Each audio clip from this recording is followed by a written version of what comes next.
Assalamualaikum warahmatullahi wabarakatuh. Perkenalkan, nama saya Bilqis Sudebatunur.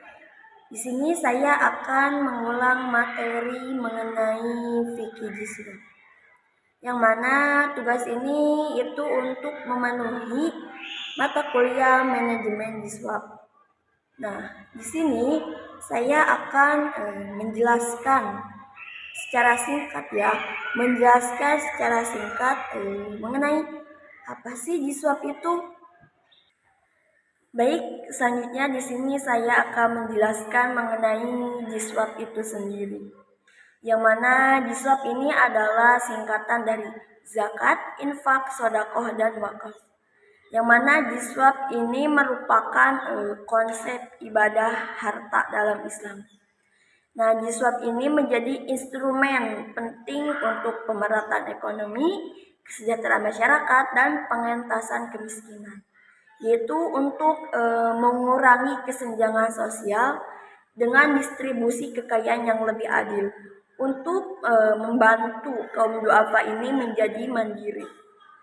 Nah, jiswab juga di sini menjadi salah satu solusi ekonomi yang komprehensif untuk mengatasi kemiskinan, menciptakan kesejahteraan, dan menumbuhkan solidaritas sosial dalam masyarakat. Berbicara mengenai singkatan dari jiswab, yang mana di sini ada yang namanya zakat.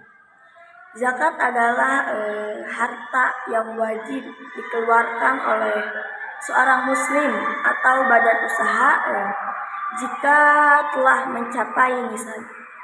Yang mana zakat ini diberikan kepada 8 golongan yang berhak menerimanya. 8 golongan ini yang pertama ada fakir, miskin, amil, terus ada mu'alaf, budak, gorim, fisabilillah, dan terakhir ada ibnu sabil. Tujuannya untuk apa? Tujuannya yaitu untuk membersihkan harta, membantu kaum duafa, dan mengurangi kesenjangan sosial. Contoh dari zakat itu sendiri ada yang namanya zakat fitrah, yang mana itu berupa makanan pokok.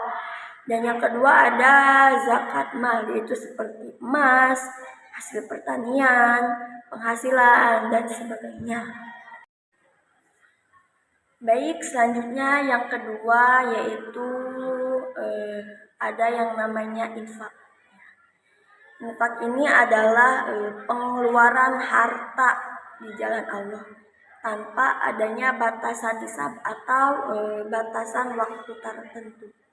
Nah, infak ini berbeda dengan zakat, yang mana zakat itu bersifat wajib, sedangkan infak ini bersifat sunnah dan lebih fleksibel. Tujuan infak itu sendiri yaitu untuk mendukung kegiatan kebaikan seperti pembangunan masjid, bantuan pendidikan, atau pemberian kepada fakir miskin. Contohnya infak itu seperti menyumbang untuk pembangunan masjid. Terus ada contohnya juga seperti memberikan bantuan kepada tetangga yang lebih membutuhkan atau mendanai anak yatim. Nah, selanjutnya yang ketiga di sini ada yang namanya sodako. Yang mana sodako ini adalah pemberian secara sukarela kepada orang lain dengan niat mencari ridho Allah. Nah, sodako ini mencakup segala bentuk kebaikan, baik berupa harta maupun non harta. Tujuannya untuk apa? Tujuannya untuk mendekatkan diri kepada Allah dan membantu sesama. Contoh dari sodako itu sendiri yaitu seperti kita memberikan makanan kepada fakir miskin, terus membantu pekerjaan orang lain, atau memberi senyuman kepada orang lain. Itu juga termasuk dari contoh sodako. Nah, yang terakhir ada wakaf, yang mana wakaf ini adalah penyerahan aset tertentu. Yang mana aset ini tuh seperti tanah, bangunan, atau uang, yaitu untuk kepentingan umum secara permanen atau jangka panjang. Nah, sehingga manfaatnya itu dapat dirasakan secara terus-menerus. Tujuannya untuk apa? Tujuannya untuk menyediakan fasilitas jangka panjang bagi umat. Contoh wakaf itu sendiri yaitu seperti mewakafkan tanah untuk masjid, terus membangun rumah sakit atau menyediakan perpustakaan gratis untuk masyarakat. Nah, dengan melaksanakan jiswab itu sendiri, umat Islam ini tidak hanya menjalankan kewajiban agama, tetapi juga berkontribusi pada kesejahteraan sosial dan pembangunan umat. Mungkin hanya itu saja yang dapat saya sampaikan.